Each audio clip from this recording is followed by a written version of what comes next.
Good morning students, कैसे हो भाई सारे? सभी बहुत अच्छे होंगे। उम्मीद करता हूँ सभी ने पिछला लेक्चर देखा होगा। बोर्स के पोस्टुलेट्स हमने खत्म कर लिए थे। आज हम पढ़ेंगे बोर्स के एटॉमिक मॉडल के कुछ कैलकुलेशन पार्ट कि कैसे हमने बोर के एटॉमिक मॉडल के पोस्टुलेट से रेडियस निकाली, वेलोसिटी निकाली, वो सब निकालेंगे आज। तो मेरा नाम है मनीष कुमार, मैं पढ़ा रहा हूँ आपको केमिस्ट्री। स्वागत आप सभी का हमारे चैनल इंसेप्शन एक आरंभ में। अगर आप इस चैनल पर नए और आज आपने अब तक चैनल को सब्सक्राइब नहीं किया है तो please do subscribe the channel for more videos. तो शुरू करते हैं आज का लेक्चर। तो सबसे पहले जो हमारा काम है वो करेंगे हम calculation of the radius of bourse orbit. कि बोर का कोई ऑर्बिट है उसकी आज हम क्या करेंगे, कैलकुलेशन करेंगे। मान लो ये हमारा मान लो न्यूक्लियस था, ये न्यूक्लियस था और ये हमारी पहली शेल है जिसमें इलेक्ट्रॉन रिवॉल्व कर रहा है। बोर ने हाइड्रोजन लाइक स्पीसीज के लिए जो बताई उसकी ये पहली शेल है। न्यूक्लियस को थोड़ा नीट एंड क्लीन बनाएंगे। भाई ये अपना तुम बना लेना, मेरी ड्राइंग थोड़ी ज्यादा अच्छी नहीं है। ये न्यूक्लियस था जिसमें प्रोटॉन होता है। तो उसने कहा कि इलेक्ट्रॉन इसमें रिवॉल्व कर रहा है और यहाँ से इसके सेंटर से, और ये इसने मान ली रेडियस आर, ये रेडियस है भाई, ये इतना डिस्टेंस, ये यहाँ से लेके यहाँ तक का सेंटर तक का डिस्टेंस ये आर मान लिया। उसके अलावा उसने क्या माना कि ये जो इलेक्ट्रॉन है हमारा, ये इलेक्ट्रॉन है, ये रिवॉल्व कर रहा है, ये चारों तरफ किसने रोक रखा है? सेंट्रीपिटल फोर्स ने। तो इस इलेक्ट्रॉन की वेलोसिटी है वो वी वेलोसिटी से रिवॉल्व कर रहा है इलेक्ट्रॉन। ठीक है, कर लोगे। और उसके अलावा उसने इलेक्ट्रोस्टैटिक फोर्स और सेंट्रीपिटल फोर्स हमने पहले पढ़ चुके थे कि इसमें जो भी रिवॉल्व करती है गोल चीजें, कहीं भी सर्कुलर या स्फेरिकल पाथ में अगर कोई रिवॉल्व करता है तो उसका एक फोर्स होता है जो उसके जिसके चारों तरफ रिवॉल्व करता है उसके सेंटर से एग्जर्ट करता है, जिसके कारण वो बंधी हुई होती है, घूमती हुई रहती है। अदरवाइज वो अगर कोई फोर्स ना हो, कोई किसी तरह का अट्रैक्शन ना हो तो घूमेगी क्यों? घूम के स्पाइरल बन के या तो गिर जाएगी या दूर चली जाएगी। भाई अगर ये फोर्स नहीं होगा यहाँ पे तो या तो ये ऐसे स्पाइरल कर करके इसमें गिर जाएगी या इससे बहुत दूर चली जाएगी। इसीलिए तो टेंजेंट दिखाते हैं कि अगर ये फोर्स जाएगा तो ये देखो सीधा बहुत अच्छा एग्जांपल आपको बताता हूँ मैं कि कई बार कभी देखना पत्थर बांध के एक धागे से ऐसे ऐसे घुमाना। अब पत्थर का और धागे का मान लो आप सेंटर ऑफ घुमा रहे हो उसका ऐसे ऐसे, तो ये एक रेडियस हुई ना, धागा तो रेडियस हो गई, वो पत्थर इलेक्ट्रॉन होगा, आप न्यूक्लियस हो गए सेंटर से। वो धागा तब तक घूमता रहेगा जब तक ये धागा बीच में, वो पत्थर घूमता रहेगा हमारे हाथ से जब तक धागा बंधा हुआ है, क्योंकि एक फोर्स है, धागे ने बांध रखा है दोनों। जैसे ही धागा टूटेगा क्या वो घूमता रहेगा? नहीं घूमेगा पत्थर। ऑब्वियसली देखना उसको ध्यान से, अगर वो ऐसे घूमते घूमते पत्थर टूटता है तो वो टेंजेंट जाता है, गोलाई में नहीं जाता। अगर यहाँ से धागा टूटेगा तो इधर नहीं जाएगा, वो टेंजेंट जाएगा इसके। तो यही तो होता है सेंट्रीपिटल फोर्स। तो इलेक्ट्रॉन के केस में सेंट्रीपिटल फोर्स कौन प्रोवाइड करा रहा था? Electrostatic force. हमने कूलम्ब्स लॉ पढ़ा था। कूलम्ब्स लॉ के हिसाब से क्या बताया था? Fe 1/4πε0 Ze²/r²। ये हमने पढ़ लिया था। Z क्या है? Atomic number. और क्या क्या था? Ze और E दो थे, न्यूक्लियर चार्ज और ये इलेक्ट्रॉन, इनके बीच का हमने डिस्टेंस r माना था। और यहाँ से हमने कूलम्ब लॉ लगा के फोर्स निकाल लिया था, कितना फोर्स एक्सर्ट होगा। ऐसे ही हमने क्या निकाला था? Fc सेंट्रीपिटल फोर्स क्या बताया था हमने? बताओ। सेंट्रीपिटल फोर्स क्या होता है? mv²/r होता है ना, mv²/r, mv²/r। ये हमारा हो गया था सेंट्रीपिटल फोर्स। ये दोनों फोर्स हमने बहुत अच्छे से पढ़ लिए थे, समझ लिए थे। तो हमने बाद में क्या किया था, इनको इक्वेट कर दिया था कि मान लो जो हमारा इलेक्ट्रोस्टैटिक फोर्स है वही सेंट्रीपिटल फोर्स प्रोवाइड करा रहा है इलेक्ट्रॉन को चारों तरफ रिवॉल्व करने के लिए। तो हमने सीधा क्या किया, इस क्वांटिटी को अगर आप कांस्टेंट देखो, 4 भी कांस्टेंट है, पाई भी कांस्टेंट है, एप्सिलॉन नॉट भी कांस्टेंट है, इसको मान लो हम के मान लेते हैं। लेट 1/4πε0 इज इक्वल टू के। ये कांस्टेंट वैल्यू होती है इसकी, 9 × 10⁻⁹ करके कांस्टेंट में वैल्यू आ जाती है, न्यूटन मीटर स्क्वायर कूलम। इसको के मान ले, इसकी जगह के रख दे तो क्या हो जाएगा भाई? दोनों को इक्वेट करेंगे, के Ze²/r² is equal to mv²/r। ये हमने इक्वेट कर दिया। के क्या है? वेयर के इज इक्वल टू 1/4πε0 के हो जाएगा। यहाँ से v² की वैल्यू निकाल के बताओ मुझे। यहाँ से निकालो v², v² is equal to, v² कहीं छोड़ दो, r को ऊपर मल्टीप्लाई कर दो, के Ze² r क्रॉस मल्टीप्लाई करेंगे ना, डिवाइडेड बाय mr², r से r काट देंगे तो ये हो जाएगा mr। ये किसकी वैल्यू आ जाएगी? v² की वैल्यू आ जाएगी। v² की वैल्यू आ जाएगी के Ze²/mr। सभी निकाल लेंगे। देखता हूँ आपको दिखाई दे रहा है या नहीं। हाँ, सभी को दिखाई दे रहा है। तो यहाँ तक देखो हमने क्या किया है, कल से पहले का जो लेक्चर था उसमें हमने इलेक्ट्रोस्टैटिक फोर्स निकाला था, सेंट्रीपिटल फोर्स, दोनों को इक्वेट किया, यहाँ से वी स्क्वायर की वैल्यू निकाली है। हमें कैलकुलेट क्या करना है, रेडियस निकालनी है बोर्स ऑर्बिट की। तो बताओ अब आगे क्या करेंगे, रेडियस के लिए क्या करते हैं, इंक डाल लेते हैं थोड़ी, फिर रेडियस निकालेंगे। तो बताओ भाई, याद करो कि बोर का एक पोस्टुलेट था हमारा, जिसमें उसने एंगुलर मोमेंटम के बारे में बताया था। बोर पोस्टुलेट में कि एंगुलर मोमेंटम किसका क्वांटाइजेशन होता है और किसके साथ होता है, NH/2 पाई, है ना। तो एंगुलर मोमेंटम का फॉर्मूला क्या था, mvr और इज इक्वल टू NH/2 पाई, यही तो बताया था उसने। लिखो भाई, वो अभी यहां तक लिख के फिर लिखना, ऊपर का रब कर देता हूं। ये लिख लिया होगा आप लोगों ने, मैं उम्मीद करता हूँ। नोट्स बना लेना, डेरिवेशन है ये, लिख लेना। तो यहां तक लिख के वी स्क्वायर की वैल्यू आ गई। अब लिखो बाय बोर्स पोस्टुलेट, कौन सा था, क्वांटाइजेशन का, क्या बताया था, mvr is equal to NH/2 pi, ये बताया था उसने। बोर के जो क्वांटाइजेशन का हमारा जो उसका पोस्टुलेट था, उसने mvr is equal to NH/2 pi बताया था। अब देखो इसमें अगर वैल्यू पुट कर दोगे आप लोग, अगर वैल्यू पुट कर रहे हो, देखो कैसे कर, वैल्यू पुट करो और यहां से फिर से वी स्क्वायर की वैल्यू निकाल सकते हो इस फॉर्मूला से आप। देखो मैथ्स है, कुछ नहीं है। यहां से वी की वैल्यू निकालो, वी की वैल्यू क्या निकलेगी, NH, भाई ये N है और ये H है, NH divided by 2 pi, v चाहिए था MR को, नीचे मल्टीप्लाई कर दो MR, ये किस क्या आ गया हमारे पास, आ गई V is equal to NH/2 pi MR।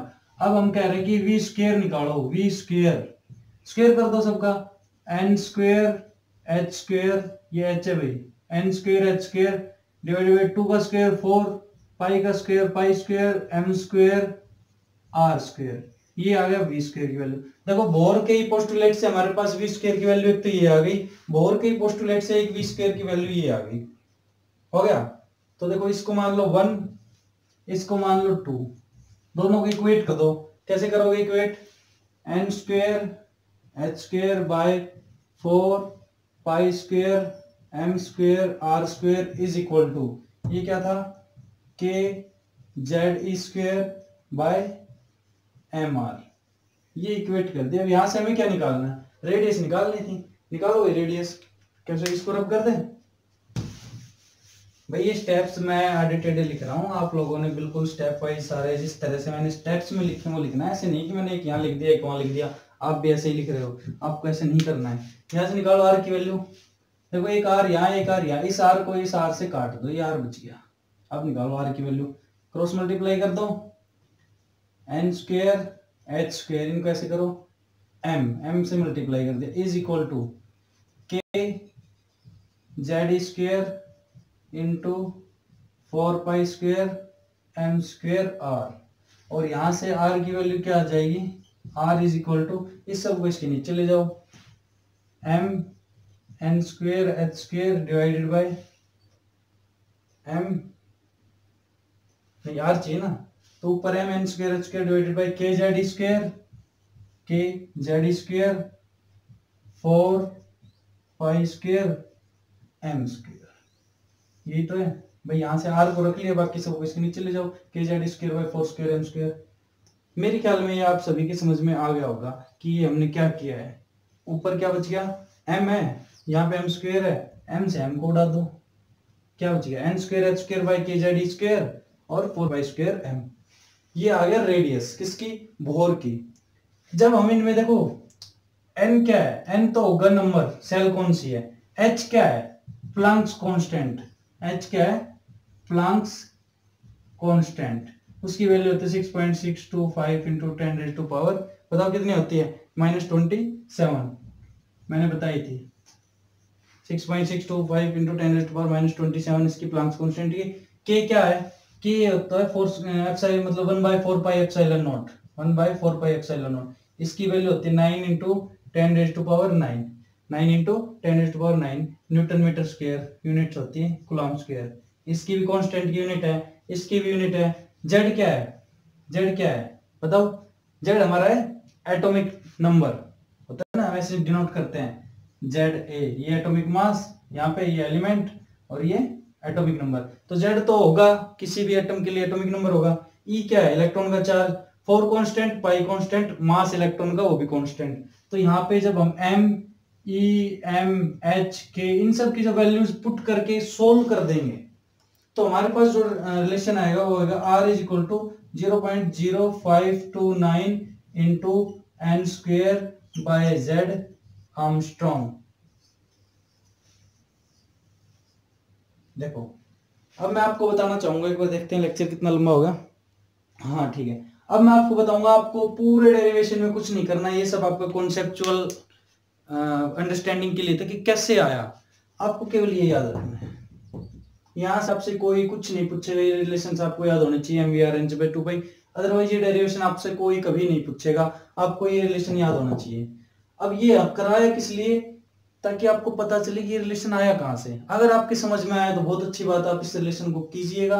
Otherwise ये याद रखिए क्या है कि किसी भी भोर के एटम के रेडियस है वो निकालने तो उसका सीधा formula 0.0529 into n square by z. N क्या है, शेल, कौन सी शेल है, के एल एम एन। जेड क्या है, एटॉमिक नंबर, डिवाइड करो, मल्टीप्लाई करो, आंसर आ जाएगा। इसकी रेडियस इतनी है। Calculation of radius of bore atom वो हमने कर ली है, ये हमारा फॉर्मूला है।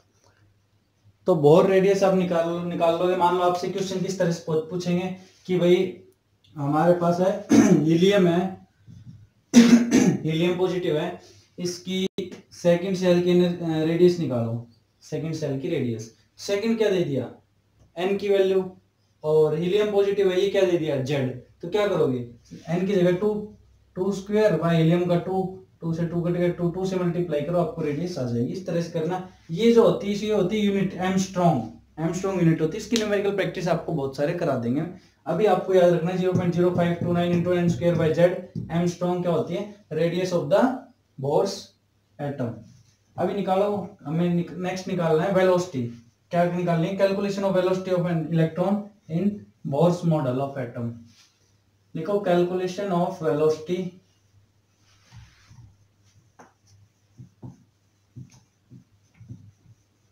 देखो वहां भी हमने वेलोसिटी से ही कैलकुलेट किया था। देखो calculation of velocity number 2,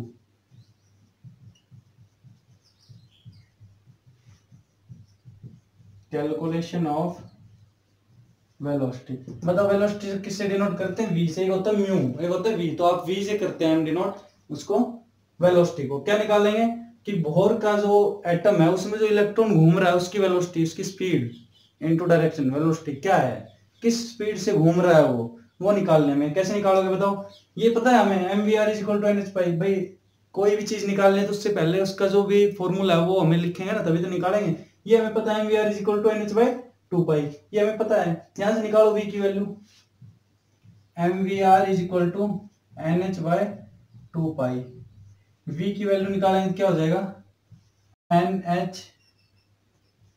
H by 2 pi m r, 2 pi m r हो जाएगा, n h by 2 pi m r. अब देखो, अगर इस फॉर्मूला में हम आर की वैल्यू पुट कर दें, आर की वैल्यू क्या थी हमारी, आर की वैल्यू बताओ क्या आई थी। आर की वैल्यू ये आई थी हमारे पास, N square H square divided by 4 pi square M K Z E square. ये हमारे पास आई थी आर की वैल्यू। अगर इस फॉर्मूला में आर की वैल्यू हम ये पुट कर दे तो देखो पुट करके क्या आएगा, रखो v is equal to N h divided by 2 pi m. R की वैल्यू रखनी है एन स्क्वेयर एच स्क्वेयर, ये वाली टर्म ऊपर चली जाएगी, 4 pi square M K Z E square. देखो क्या क्या कट रहा है, एच से एच गया, एन से एन गया, ये दोनों गए, बड़ी अच्छी बात है। एम से एम गया, भाई ये एम गया हमारा, क्या बच गया 4 पाई स्क्वेयर, 4 पाई से पाई गया, स्क्वायर हट गया, 2 से ये 4 गया, ये 2 पाई बच गया। देखो 2 पाई के जेड स्क्वायर, 2 पाई के जेड स्क्वायर, ये तो हुआ। चलो करते हैं इसको, करो सोल्व आगे। तो भाई सोल्व करके ये काट पीट के हमने ये बचा लिया था, ये बच गया था। अब या तो सीधी सी बात है, यहाँ पे ये भी कांस्टेंट है, ये भी कांस्टेंट है, ये हमारा क्या है एटॉमिक नंबर, ये भी कांस्टेंट है, ये भी कांस्टेंट और ये सेल नंबर। तो जब इनमें वैल्यूज पुट कर देंगे इन सब की, तो जो हमारे लास्ट में v की वैल्यू आएगी वो क्या आएगी बताओ, 2.188 इंटू 10⁻⁶ क्या बचेगा, z डिवाइडेड बाय n, और इसकी यूनिट होगी मीटर सेकंड। ये हमारे पास आ जाएगी वैल्यू किसकी, velocity of electron revolving in Bohr's atom. भाई ये हमने कर लिया ना सोल्व, यहाँ से mvr था nh/2π, v की वैल्यू निकाली, ये आया, यहाँ पे r की वैल्यू ये पुट कर दो, या फिर ये कर लोगे तो उससे भी कोई दिक्कत नहीं है। क्या आएगा n²/z, या तो ये वैल्यू पुट कर दो r में, या फिर वो रख दो। लास्ट में हमारे पास सारे कांस्टेंट बचेंगे, किसको छोड़ के, एक तो n को छोड़ के और एक z को छोड़ के। ये z/n यहाँ आ जाएगा मीटर पर सेकंड। अगर इसको आप लोग किस में करोगे, सेंटीमीटर में करोगे तो क्या हो जाएगा, 10⁸ हो जाएगा। एक ही बात, आप किसी भी तरह इसको कैलकुलेट कर सकते हो। तो देखो v की वैल्यू आ गई आपके पास 2.188 इंटू 10⁻⁶ z/n मीटर पर सेकंड, और 0.0529 n²/z एमस्ट्रॉन्ग, उसकी यूनिट एमस्ट्रॉन्ग, भाई रेडियस है तो लेंथ ही होगी। तो जब लेंथ बहुत छोटी हो एमस्ट्रॉन्ग में मापते हैं, मेजर करते हैं, और मीटर पर सेकंड ये इतनी आ जाएगी, वेलोसिटी की स्पीड से भाग रही है। तो वेलोसिटी की यूनिट होती है मीटर पर सेकंड, उसकी होती है मीटर सेंटीमीटर, लेकिन बहुत स्मॉल है इसलिए एमस्ट्रॉन्ग हो जाएगा। तो ये वेलोसिटी की भी कैलकुलेशन आपकी हो गई है। इस लेक्चर में यही पढ़ेंगे। इसके बाद हमारी कैलकुलेशन ऑफ एनर्जी है, पोटेंशियल एनर्जी काइनेटिक एनर्जी का वो रिलेशन है, वो पढ़ना है। उसके बाद बोर मॉडल खत्म, फिर पढ़ेंगे हम हाइड्रोजन स्पेक्ट्रम। तो चलिए इन डेरिवेशंस को करके देखिए, लेकिन ये रिलेशंस जरूर याद रखिए। डेरिवेशन आपको आए ना आए प्रैक्टिस कर लेना, बड़ी अच्छी बात। आएंगे तो आपका कॉन्फिडेंस डेवलप होगा, आपको एटम्स के बारे में ज्यादा जानकारी मिलेगी, क्योंकि ये चीजें कई बार आपके काम आएगी जब आप आगे पढ़ोगे। तो कई बार ये रिलेशंस काम आ जाते हैं, अगर आएंगे तो कोई नुकसान नहीं है, नहीं आए हैं तो घबराने की जरूरत नहीं है। तो आज का लेक्चर यही खत्म करते हैं। उम्मीद करता हूँ आपको समझ में आया होगा। नहीं समझ में आया तो एक बार रिपीट करके देखिए, फिर भी समझ में नहीं आया तो आप मुझसे कॉन्टेक्ट कर सकते हैं। तो पढ़ते रहिए, घर पे रहिए, जुड़े रहिए। Stay home, stay healthy, because India fights corona. चलो बच्चों, मिलते हैं नेक्स्ट क्लास में, तब तक के लिए थैंक यू।